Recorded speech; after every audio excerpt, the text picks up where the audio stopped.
Well, the disasters of the VA is nothing new, but this one is like a totally another level. After presenting a slideshow to Congress, the VA dropped this bomb saying that veterans may not be receiving their disability payments, the ones from getting blown up overseas, due to the VA's mismanagement, and expect to be nearly $15 billion with a B dollars short of what they need to pay this year and next. By the way, they get about $300 billion from Congress, the largest shortfall in the VA's history. So they passed this PACT Act for veterans, but what, they didn't fund it properly? Are you kidding me?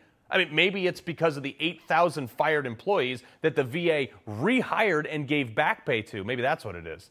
Let's bring in Navy veteran Tommy Marquez, who's the one who sent me this story, and former Undersecretary of the VA and author of the great book, Veterans Benefits for You, Dr. Paul Lawrence. Tommy, take it away. Well, first, Carl, I want to thank you, your entire team at Frontline and Newsmax for being the only outlet that's covering this story that's so important to veterans.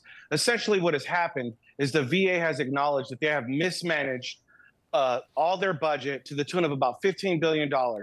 And they're throwing it back to Congress saying, hey, by the way, we need $15 billion more, or we're not going to be able to give veterans their benefits for service-connected disability. So this is benefits for if you're an amputee, if you were assaulted in a military sexual trauma and you have PTSD, or your buddies were blown up and killed.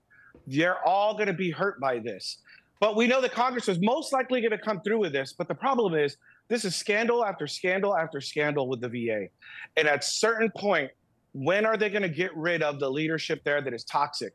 We have the bonus scandal, the $10.8 million that they gave erroneously. They refused to go in front of Congress.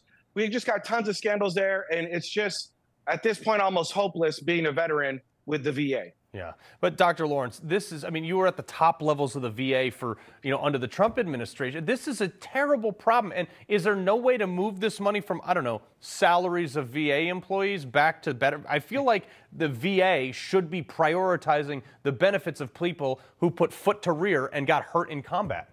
Well, you're absolutely right, and Tommy gets it right, too. VA has literally thousands of people in their budget office who are supposed to do nothing but make sure this money's available to give veterans world-class health care and benefits, and they colossally failed. I think the chairman of HVAC calls it fiscal mismanagement. It is just embarrassing, and as Tommy points out, they were really good at all the details when they were awarding themselves bonuses. They filled out the right paper. They had that down, and you would think they'd be paying a lot more attention to it. But Congress will come through. You and 7 million other veterans, Carl, will get their benefits. You can be sure of that. It's election year. And if not, the president and the vice president will hold a bake sale on the White House lawn. Veterans will get their benefits, I'm sure. Wow. Well, I mean, I sure hope you're right, and I think that by the country it will do the right thing. But the shocking mismanagement. Now, Tommy, you brought up the VA that they awarded like over $10 million in what they call critical skill incentive payments to senior executive. It's like, if you're having $15 billion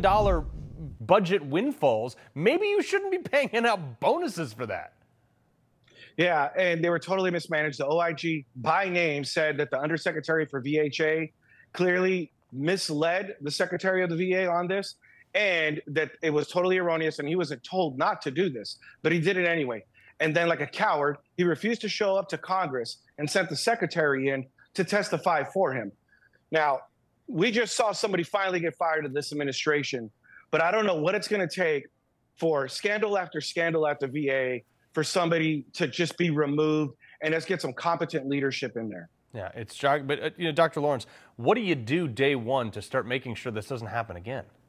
Well, first you end up cleaning out the deep state, all the folks who prioritize themselves instead of veterans, right? All the folks Tommy pointed out really focused on having meetings where they voted themselves bonuses, not having meetings where they talked about improving care and providing benefits faster. So you have to get rid of them. You then have to rededicate everybody to the mission. The mission is to serve veterans. Everything else is irrelevant. And then you need strong leaders. As Tommy points out, it's embarrassing that the secretary is not a veteran, that the undersecretary for health is not a veteran, that the undersecretary for benefits is not a veteran. I mean, come on, there's a lot of great veterans who can do those jobs. No, it's shocking. Well, gentlemen, I am very happy that both of you, it looks like if Trump is reelected, you will be in the VA serving veterans to the best of your ability. So Dr. Paul Lawrence, Tommy Marquez, I appreciate you bringing me this story too.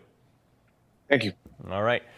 Veteran Benefits for You, the book Dr. Lawrence has, is available everywhere books are sold, or get a free book with this offer from Newsmax. Finance gets a $25 value. Call or go online. Check it out. Folks, fantastic book. If you know somebody who's a veteran, seriously, read it. I have. Kamala Harris, though, skipping Netanyahu.